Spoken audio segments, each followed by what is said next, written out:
Okay, अस्सलाम वालेकुम। मेरी आवाज़ आ रही है क्लास?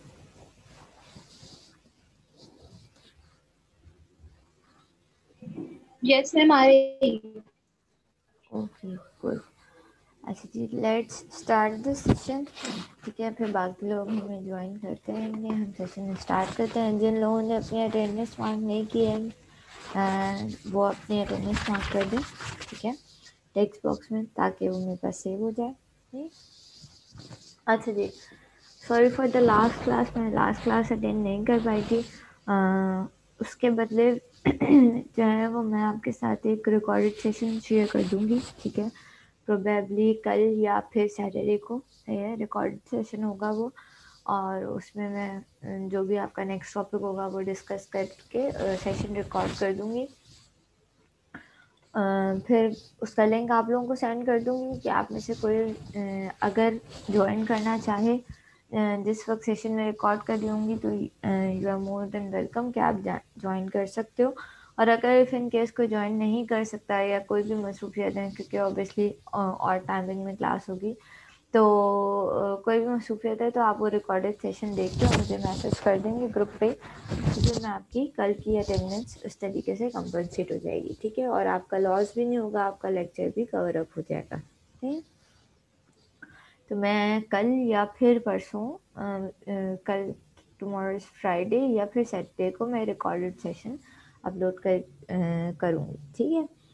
अच्छा, मैंने कहा था लास्ट वीक में शायद आप लोगों से कि मैं इस वीक क्विज़ लूँगी, ठीक है, लेकिन ऑब्वियसली मैं अभी क्योंकि कल की क्लास मिस हो गई, तो मुझे जितने टॉपिक्स पढ़ाने थे वो कवर अप नहीं हो पाए। तो इंशाल्लाह फिर हम क्विज़ की एक्टिविटी नेक्स्ट वीक में ही परफॉर्म करेंगे। इस वीक हम कोई भी क्विज़ नहीं रखेंगे, ठीक है। अच्छा जी, स्टार्ट करते हैं हमारे टॉपिक्स। हमने बीजेटीज स्टार्ट किए थे और हमने बीजेटीज पढ़ना शुरू किए थे। हमने देखा था कि बीजेटीज किस तरीके से काम करते हैं, ठीक है, उनकी इंटरनल कॉन्फ़िगरेशन किस तरीके से होती है, और फिर हमने जो है वो active mode of BJT discuss किया था कि भाई बीजेटी का एक्टिव मोड में क्या क्या चीज़ होती हैं। अच्छा ठीक है, आई रिकमेंड यू ऑल के आप काइंडली, आप लोग जो जो भी जैसे भी बैठे हो, आप एक पेपर और पेन लेके बैठो, क्योंकि आज की जो वो है वो ज़्यादा थ्योरेटिकल नहीं है, जो क्लास है वो ज़्यादा। हाँ बेटा, मैंने स्क्रीन शो की ही नहीं है अभी, अभी मैं करती हूँ, ठीक है। अच्छा, जो आज की क्लास है वो ज़्यादा थ्योरेटिकल नहीं है, फॉर्मूलाज हैं और इस तरीके से मतलब थोड़ी न्यूमेरिकल बेस है। तो आई रिकमेंड यू ऑल के काइंडली आप कोई अपने पास कोई पेन पेपर लेके बैठें, और जो जो चीज़ें मैं लिखती रहूँ या बताती रहूँ वो आप अपने पास नोट डाउन करते रहें, ठीक है। It will help you a lot, otherwise फिर आपके लिए सब कुछ मिक्सअप हो जाएगा, ठीक है। हम बात करते हैं कि भाई हमने ट्रांजिस्टर की इंटरनल कॉन्फ़िगरेशन देखी थी। हमने देखा था कि भाई बीजेटीज जो होते हैं वो हमारे किस तरीके से होते हैं इंटरनली, ठीक है। हमने कहा अगर हम एनपीएन की बात करें, सही है, तो एनपीएन में क्या होता है भाई, एक मिनट, स्क्रीन, अगर हम एनपीएन की बात कर रहे हैं तो एनपीएन में क्या होता है कि आपके पास, अच्छा जी, ओके, मोड्स ऑफ बीजेटी हम पढ़ रहे थे, ठीक है। तीन मोड्स थे बीजेटी के, कौन कौन से थे ऑपरेशनल मोड्स? एक था आपके पास, पहला था एक्टिव मोड, ठीक है, दूसरा था आपके पास कट ऑफ मोड, सही है, और तीसरा था आपके पास सैचुरेशन मोड, ठीक है। अच्छा जी, और हमने देखा था कि भाई ट्रांजिस्टर की जो इंटरनल कॉन्फ़िगरेशन होती है वो कुछ इस तरीके से होती है कि अगर हम एनपीएन की बात कर रहे हैं, ठीक है, पहले हम एनपीएन की बात करते हैं, तो इस तरीके से होता है। और आपके पास ये दोनों रीजन जो होते हैं वो एन वाले हैं, वो ज़्यादा विड्थ वाइज ज़्यादा होते हैं, और पी वाला रीजन जो है वो आपके पास विड्थ वाइज कम होता है, ठीक है। हम कहते हैं कि एन जो आपका ये वाला टर्मिनल है उसको हम कहते हैं जी आपका एमिटर है, ये वाला टर्मिनल आपका बेस है, सही है, और ये वाला टर्मिनल आपका कलेक्टर है, ठीक है। और हम ये कहते हैं कि भाई हमारा एमीटर और कलेक्टर ज़्यादा हेविली डोप्ड होता है as compare to the base, ठीक है। बेस से ज़्यादा आपका एमीटर और कलेक्टर डोप्ड होता है, सही है। अच्छा, इस इमेज को देख के हमें क्या पता चलता है कि भाई हमारे पास यहाँ पे दो पीएन जंक्शंस बन रहे हैं, ठीक है। एक पीएन जंक्शन आपका ये बन रहा होगा, ठीक है, और एक पीएन जंक्शन आपका ये बन रहा होगा, सही है। तो इस तरीके से हमने कहा कि इट्स एक्टिंग लाइक कि हमने दो डायोड्स को आपस में कनेक्ट कर दिया, ठीक है। अगर मैं इसको डायोड की शक्ल में बनाऊं तो ये कुछ इस शक्ल का हमें लगेगा, ठीक है, कि हमने दो डायोड्स को इस तरीके से आपस में कनेक्ट कर दिया, ठीक है। अच्छा जी, जब हम एक्टिव रीजन, सबसे पहले हम एनपीएन के एक्टिव रीजन की बात करते हैं, ठीक है। एनपीएन के एक्टिव रीजन में, सॉरी मैंने एक्टिव की स्पेलिंग में ई मिस कर दिया, ओके। अच्छा, एक्टिव रीजन में क्या होता है भाई, हमने कहा कि हम चाह रहे हैं कि एक्टिव रीजन में हमारे पास ये जो आपका, अल्लाह भला करे, सही है, हमारे पास ये जो ट्रांजिस्टर होता है जिसकी हम बात कर रहे थे, that is something like this, ठीक है। मैंने गलती की मिटा के, अच्छा जी, हमने कहा ये दो जंक्शंस होते हैं, ये एमिटर होता है, ये कलेक्टर होता है, ये बेस होता है। इसको हम कहते हैं एमिटर, और बेस के बीच में जो हमारे पास जंक्शन होता है उसको हम कहते हैं एमिटर बेस जंक्शन, ठीक है। और ये जो हमारे पास कलेक्टर और बेस के बीच में जंक्शन होता है उसको हम कहते हैं कलेक्टर बेस जंक्शन, ठीक है। तो जो दो पीएन जंक्शन फॉर्म हो रहे हैं, एक यहाँ पे एक यहाँ पे, हमने कहा भाई वो होता है एमिटर बेस जंक्शन और वो होता है कलेक्टर बेस जंक्शन, ठीक है। इस तरीके से कहानी है, ठीक है।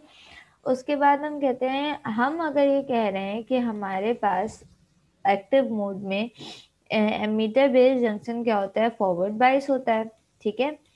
एमीटर बेस जंक्शन क्या होता है, फॉरवर्ड बायस होता है। शायद मैं बोल नहीं हूँ, लिख नहीं पा रही पूरा, मैं वैसे लिख सकती हूँ। इट्स फॉरवर्ड बायस होता है। कलेक्टर बेस जो होता है वो क्या होता है, रिवर्स बायस्ड होता है, ठीक है। एमिटर बेस जंक्शन आपका फॉरवर्ड बायस होता है और collector base junction reverse bias होता है, ठीक है। अच्छा, अब मैं किसी चीज को कह रही हूँ कि वो फॉरवर्ड बायस है, ठीक है। फॉरवर्ड बायस होने का मकसद ये है कि भाई उसका जो करंट फ्लो ऑफ करंट की डायरेक्शन है या जो उसका पोटेंशियल डिफरेंस है वो क्या है, वो फॉरवर्ड साइड पे है, तो उसका मतलब उसका जो पोटेंशियल डिफरेंस है वो क्या है कि उसकी जो पॉजिटिव साइड है, सही है, उस पर ज़्यादा पोटेंशियल है और जो नेगेटिव साइड है उस पर कम पोटेंशियल है, ठीक है। अगर हम फॉरवर्ड बाइस कह रहे हैं तो इसका मतलब हमारा जो डायोड डायोड होता है सिंपली, ठीक है। डायोड कब हमारा कंडक्ट करता है, जब हमारे पास फॉरवर्ड बाइस कब होता है, जब हमारे पास यहाँ पे ज्यादा पोटेंशियल हो, ज्यादा वोल्टेजेस हो, यहाँ पे कम वोल्टेजेस हो, ठीक है। यहाँ पे 2 होगा, यहाँ पे 0 होगा, तो वो पास करेगा, यहाँ पे 0.7 का ड्रॉप आएगा और यहाँ पे क्या बच जाएगा, आपका यहाँ पे बच जाएगा 0.7 का ड्रॉप 1.4 1.3 बच जाएगा, ठीक है। तो हम कहते हैं कि भाई हमारे पास इस तरीके से अगर हम कोई चीज कह रहे हैं कि वो फॉरवर्ड बायस है, तो इसका मतलब उसका पॉजिटिव साइड जो है वो जो है वो ज्यादा पोटेंशियल होना चाहिए पॉजिटिव साइड पे, और नेगेटिव साइड पे कम पोटेंशियल होता है, ठीक है। तो इस तरीके से आपके पास ये फॉरवर्ड बायस जंक्शन बनता है, ठीक है। और अगर हम कोई चीज़ कह रहे हैं कि वो रिवर्स बायस है, तो वो रिवर्स बायस का मकसद क्या है कि उसके नेगेटिव साइड पे ज़्यादा वोल्टेजेस हैं, उसके पॉजिटिव साइड पे कम वोल्टेज है, ठीक है। मतलब उसका नेगेटिव साइड हायर पोटेंशियल पे है, उसका पॉजिटिव साइड लोअर पोटेंशियल पे, ठीक है। इस बात को अगर हम जनरेशन करेंगे तो हमारे पास आगे के कॉन्सेप्ट समझना आसान हो जाएगा, ठीक है। जब मैं कह रही हूँ कि ये एमिटर बेस जंक्शन जो है वो फॉरवर्ड बाइस है, ठीक है। यहाँ पे पॉजिटिव क्या है, पी पॉजिटिव होता है, एन नेगेटिव होता है, ठीक है। एन का मतलब है हमारे पास इलेक्ट्रॉन है, पी का मतलब है हमारे पास होल्स है। तो होल्स पॉजिटिव है, होल्स पे क्या है, बेस है, ठीक है। इसका मतलब जो मेरे होल्स पे बेस है, बेस के वोल्टेजेस ज्यादा होने चाहिए, सही है, as compare to the voltages of emitter, ठीक है। इफ आई एम सेइंग कि ये एमिटर बायस जंक्शन जो है वो फॉरवर्ड बायस है, तो हमारे पास बेस के वोल्टेजेस ज्यादा होने चाहिए और एमिटर के वोल्टेजेस कम होने चाहिए because of this forward bias junction, ठीक है। ये एक्टिव रीजन में होगा ही उसी सूरत में जब हमारे पास एमिटर बेस जंक्शन क्या होगा, फॉरवर्ड बायस होगा, और कलेक्टर बेस जंक्शन क्या होगा, रिवर्स बायस होगा। This is the condition for active mode, ठीक है। अच्छा, हमने क्या गए भाई, मीटर बेस जंक्शन अगर फॉरवर्ड बायस है तो हमारा वी बी जो होगा, बेस वो के जो वोल्टेजेस होंगे वो किससे ज्यादा होंगे, एमीटर से ज्यादा होंगे because it is forward bias. और अगर हमारा कॉमन कलेक्टर बेस जंक्शन को रिवर्स बायस कहना है तो इसका मतलब इस केस में कलेक्टर के वोल्टेजेस ज्यादा होंगे बेस से, ठीक है। वही कॉन्सेप्ट, क्योंकि कलेक्टर क्या है, नेगेटिव साइड पे, बेस क्या है, पॉजिटिव साइड पे, और अब हम रिवर्स बाइस करवाना चाह रहे हैं। यहाँ पे फॉरवर्ड बाइस था तो हमने पॉजिटिव के वोल्टेजेस ज्यादा रखे थे और नेगेटिव के कम रखे थे, ठीक है। यहाँ पे रिवर्स बाइस है तो हम कह रहे हैं हम नेगेटिव के वोल्टेजेस ज्यादा होंगे और पॉजिटिव के वोल्टेजेस कम होंगे, ठीक है। तो जब भी हमने कहा कि वी सी की वैल्यू ज्यादा होगी और वी ई की वी बी की वैल्यू क्या होगी, कम होगी एज कंपेयर टू वी सी, ठीक है। और अगर मैं इन दोनों चीजों को कंबाइन करूं, इन दोनों इक्वेशंस को कंबाइन करूं, तो ये किस तरीके से बन जाएगी, ये बन जाएगी आपके कि मेरा जो वी सी है वो ग्रेटर देन है किसके, से वी बी के, ठीक है। और वी बी किसके ग्रेटर देन है, वी बी ग्रेटर देन है वी ई के, ठीक है। तो ये हमारा कंबाइंड रिलेशनशिप आ गया कि हमने कहा हमारे पास कंडीशन क्या है कि अगर हमारा जो ट्रांजिस्टर है वो एक्टिव मोड में होगा ही उसी वक्त, एनपीएन ट्रांजिस्टर की बात हो रही है, ठीक है। वो एक्टिव मोड में होगा ही उस वक्त जब हमारा कलेक्टर वोल्टेजेस ज्यादा होंगे बेस वोल्टेजेस से, और बेस वोल्टेजेस ज्यादा होंगे एमिटर वोल्टेजेस से, ठीक है। तो that is the condition for active region in NPN transistor, ठीक है। और यहाँ पे डायरेक्ट एक्टिव रीजन है तो ये क्या होगा, आपके पास जाहिर है करंट कंडक्ट कर रहा होगा, आपके पास ट्रांजिस्टर की कुछ इस तरीके से शक्ल होती है, ठीक है। ये बेस है, सही है। यहाँ पे आपका आई सी होगा, यहाँ पे आपका आई ई होगा, ठीक है। ये ग्राउंड है, ये यहाँ पे कोई आपने वीसीसी दिया होगा, वोल्टेज सप्लाई दी होगी, ठीक है। तो आपका करंट क्या कंडक्ट कर रहा होगा, collector to emitter current flow कर रहा होगा, तो जाहिर है कोई ना कोई आपका आईसी भी मौजूद होगा। आईसी की वैल्यू क्या होगी, ग्रेटर देन जीरो होगी, ठीक है। कोई वैल्यू होगी ग्रेटर देन जीरो का मकसद ये है कि नॉन जीरो वैल्यू होगी, और आई ई की क्या होगी आपके पास, वो भी कोई ना कोई वैल्यू होगी that is also greater than zero, ठीक है। यहाँ तक बात समझ में आई क्लास के एक्टिव रीजन में। शायद आपने मैं भी थोड़ा लेट ज्वाइन किया इसलिए आपको समझ नहीं आया होगा। अब किसी को कोई क्वेश्चन है तो वो दोबारा पूछ ले कि ये बात समझ में आई कि एनपीएन में किस तरीके से ये फॉरवर्ड बायस और किस तरीके से रिवर्स बायस है, हमने ये वोल्टेजेस किस तरीके से डिसाइड किया। Any question?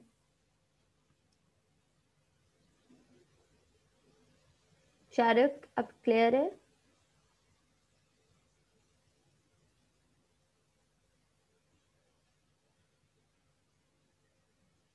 Anyone else?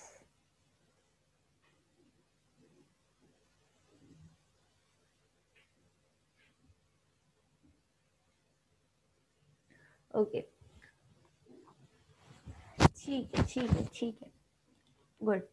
अच्छा जी, अगर ये बात क्लियर है तो अब इसी से हम ये केस हमने किस लिए लिखा था, अब हम इसके वो कर लेते हैं, क्या करते हैं, पॉइंट्स बना लेते हैं कि भाई हम एक्टिव रीजन की बात करें और एक्टिव रीजन में हमारे पास क्या क्या चीज़ें होनी चाहिए।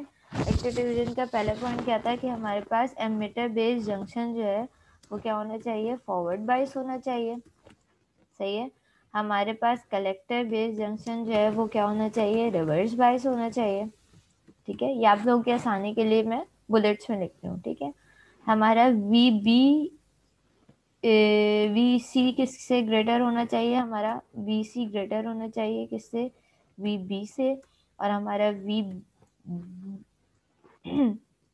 वी बी जो है, ओके, वी बी जो है वो किससे ग्रेटर होना चाहिए, वो वी ई से ग्रेटर होना चाहिए, ठीक है। और हमारा जो आई ई है दैट इज आवर करंट, वो ग्रेटर देन 0 होना चाहिए। और हमारा आई ई भी जो है वो ग्रेटर देन 0 होना चाहिए। That was the condition in case of N P N transistor, ठीक है। ये किसका केस था, हमारे पास एन पी एन ट्रांजिस्टर का केस था, ठीक है। अच्छा, इसी से अब मैं स्टार्ट करती हूँ पीएनपी, सही है। अब मैं कह रही हूँ अब नेक्स्ट इज फॉर पीएनपी, सही। पीएनपी के लिए क्या केस बन जाएगा, ठीक है। वही कॉन्सेप्ट लेके चलो कि जब हम कह रहे हैं कि आपके पास पीएनपी में भी एक्टिव मोड में क्या होगा, आपका emitter base junction still forward bias, ठीक है, इसमें कोई चेंजेस नहीं आएंगी, ठीक है। चेंज कहाँ आएगा वो मैं आपको बताती हूँ। और collector base junction is still reverse bias, ठीक है। What is the difference then, ठीक है। द डिफरेंस इज कि जब हम पीएनपी देखते हैं, सही है, P N P, sorry for the drawing, mouse से बनाने में इतना ही गंदा